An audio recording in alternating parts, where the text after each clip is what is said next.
That's right. Christmas. I don't know if I'm in the shot at all.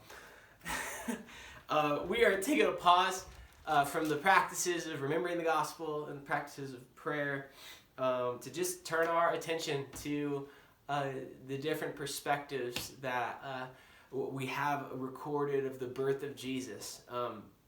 Looking at all different ones, and today we're looking at Joseph. You're reading in Matthew chapter 1, verses 18 through 25, just as we kind of move closer to Christmas, just really trying to see what is seen in this text. And I love this. Joseph is defined in verse 19 as a good man, and you see his goodness in a couple of different ways. One, in his character. He when he finds out, without having any of the promise that is in verses 20 and 21, that, hey, this is actually going to be the Son of God. It's the Lord saves. He's going to save the people from their sin. Like, Mary didn't cheat on you, bro. He decides he's not going to publicly shame Mary, which would have been the cultural practice. He's not going to ruin her life functionally, as he finds out in his mind in that moment that she cheated on him, been unfaithful to them in their engagement. So we see his character there. We also see this rhythm of obedience in Joseph. I really like Joseph. Verses 24 and 25, this obedience to kind of the honor of her in their relationship as they're engaged, but also when Joseph hears from God, his response is obedience. We see it in verse 24. You see it in chapter 2, verses 13 through 23. Definitely worth reading. Just look at the way that Joseph obeys. He wants to follow God. His knee-jerk reaction when God speaks is obedience. So he's got high character, high obedience, and him and Mary just high worship, just in the text, in the scripture. Just what a couple to be those who would be Jesus' earthly parents. Speaking of Jesus, we see another portrait of him here in the text as well. Chapter 1, verse 23. Look, a virgin will conceive a child.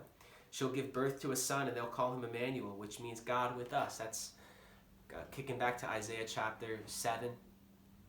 As the prophet Isaiah is speaking that, and it's reminiscent and it just reminds us of this reality that is not just throwing back to Isaiah 7.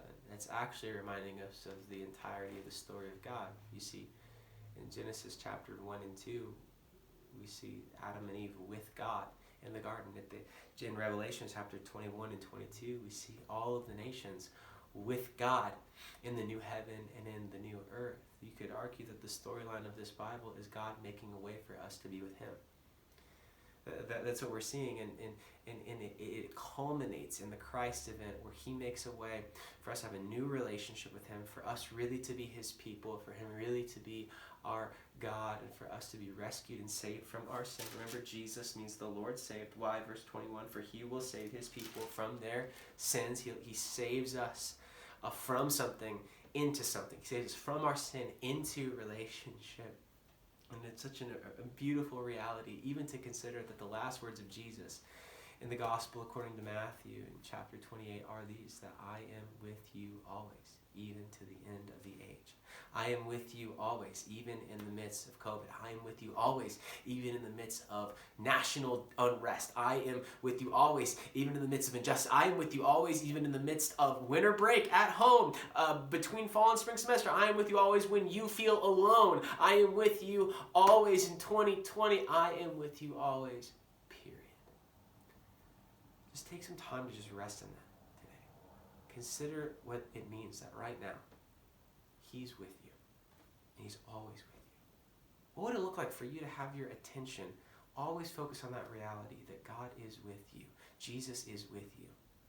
How would that shift your affections? How would that shift your activity?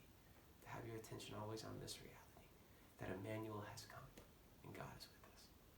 I will see you tomorrow as we kind of continue on these perspectives. I hope you have a Merry Christmas.